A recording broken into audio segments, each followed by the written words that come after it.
Hi students, how are you all? I hope you're fine. We are continuing our first chapter, part 3, page number 198. I folded the letter again and slipped it carefully back into its envelope. लेखक author जो है अपने envelope में वापस उस letter को पूरा पढ़ने के बाद, समझ जाने के बाद फोल्ड करके एनवेलप में, लिफाफे में डाल देते हैं. I kept awake all night, और रात भर वो सो नहीं पाते हैं, वो जगे हुए रहते हैं. By morning I knew what I had to do. सुबह तक उनको पता चल गया था कि आगे उनको क्या कदम उठाना है, क्या स्टेप लेना है. I drove into Bridport just a few miles away. उनके घर से कुछ मील की दूरी पर ही ब्रिडपोर्ट था, तो वो वहाँ पे अपनी गाड़ी से गए. I asked a boy walking his dog where Copper Beeches was. तो एक लड़का अपने जो पैदल वहाँ चल रहा था अपने डॉगी के साथ, उसको वो पूछता है लेखक कि कॉपर बीचेस कहाँ हैं. House number 12 turned out to be nothing but a burned out shell, the roof gaping, the windows boarded up. तो जब वो बच्चा बताता है उस एड्रेस को जो उस लेटर पे लिखा हुआ था, उस एड्रेस को जब वो बच्चा बताता है कि यही है, लेखक देखते हैं कि वो तो एक खंडर हो गया है. कई सालों पहले ही वो जल चुका था, उसकी छत नहीं थी, उसके विंडोज़ जो हैं सारे टूटे फूटे लटक रहे थे. I knocked at the house next door and asked if anyone knew the whereabouts of a Mrs. MacPherson.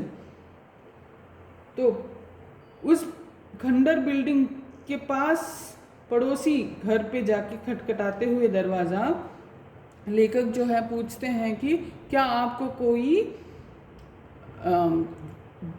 ज्ञान है कि कहाँ मैकपर्सन रह रहे हैं, मिसेस मैकपर्सन कहाँ रहती हैं. Oh yes said the old man in his slippers. तो वो जो पड़ोसी होता है मैकपर्सन का पुराना पड़ोसी, वो आके जवाब देता है लेखक को कि बिल्कुल, और उसके चप्पल पहनी हुई होती है, स्लीपर्स में होता है वो कहता है हाँ मुझे पता है.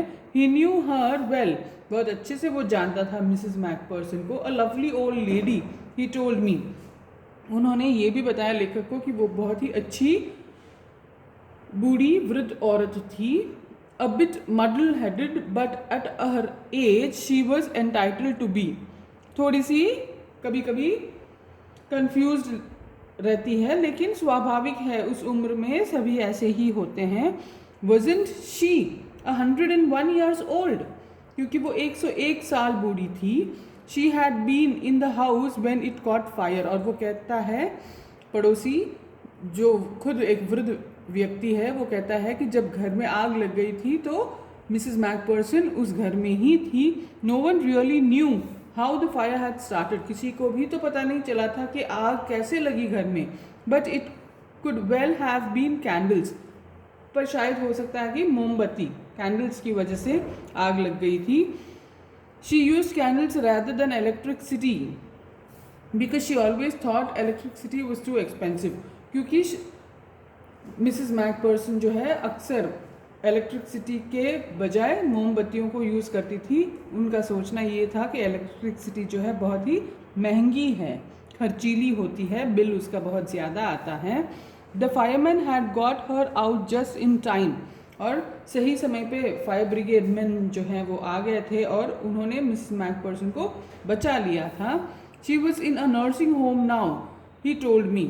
और फिर उस पड़ोसी व्यक्ति ने कहा कि अब वो नर्सिंग होम में है. नर्सिंग होम मीन्स हॉस्पिटल में है.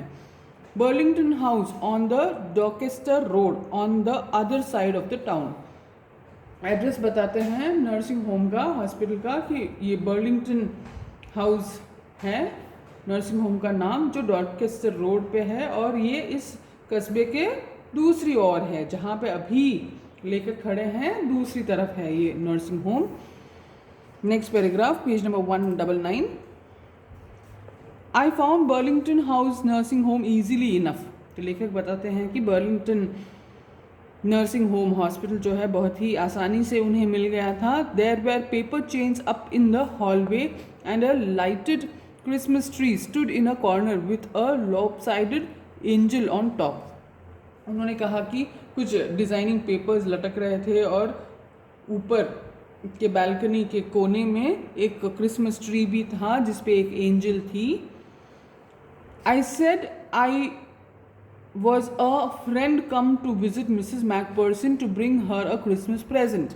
तो वहाँ पे जाने के बाद वो अपना परिचय देते हैं कि वो मिसेस मैकपर्सन के फ्रेंड हैं और वो क्रिसमस का प्रेजेंट लेके आए हैं मिसेस मैकपर्सन के लिए। I could see through into the dining room where everyone was wearing a paper hat and singing. और वहाँ जाने के बाद मैंने खिड़की में से देखा कि डाइनिंग रूम में सब के पेपर की हैट्स पहनी हुई थी और सब जो हैं पेशेंट्स वहाँ पे गाना गा रहे थे। The matron had a hat on too. वहाँ की जो हेड नर्स थी, मैट्रन जिसको कहते हैं, उनके भी एक हैट पहनी हुई थी। And seemed happy enough to see me. और जैसे ही उन्होंने देखा और मेरा परिचय सुना वो बड़े ही खुश हुए। She even offered me a mince pie. उन्होंने एक पेय पदार्थ जो मीट से बनता है वो भी ऑफर किया था मुझे पीने के लिए। She walked me along the corridor में मुझे साथ में लेके गए वो हेड नर्स मैट्रन।